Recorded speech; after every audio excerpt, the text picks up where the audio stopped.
আজকে ছাদে চলে আসলাম রোজের পাতা নিতে। এই যে দেখুন এগুলোকে রোজের পাতা বলে। আর এই রোজের পাতা কিন্তু পেটের অসুখ বা পেট ব্যথা যেকোনো ক্ষেত্রে খেতে ভালো। আর যেকোনো সময় গ্যাসের জন্য খাওয়া ভালো। আমার বাচ্চারা এমনিতেই ঝোল করে দিলে খায়, আমি মাছ দিয়ে ঝোল করে দিব। এই যে এটা হলো রোজের পাতার গাছ, আপনারা যারা চিনেন না তাদের জন্য ভালো করে দেখিয়ে দিচ্ছি এই গাছটা। এখন আমি সব পাতাগুলো তুলে নেব, আগার পাতাগুলো।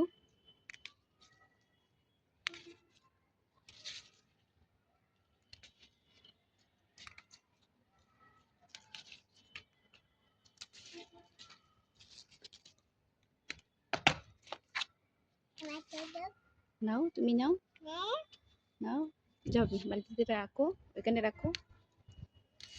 তুমি আম্মুর সাথে শাক তুলতে আসছো?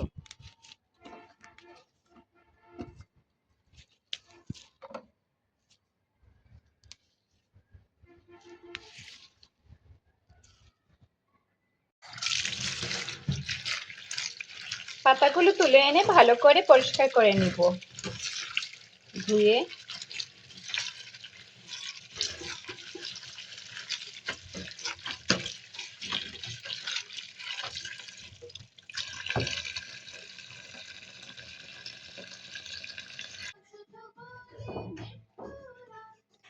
অল্প পরিমাণ পানি দিয়ে ভালো করে ব্লেন্ড করে নিব পাতাগুলোকে।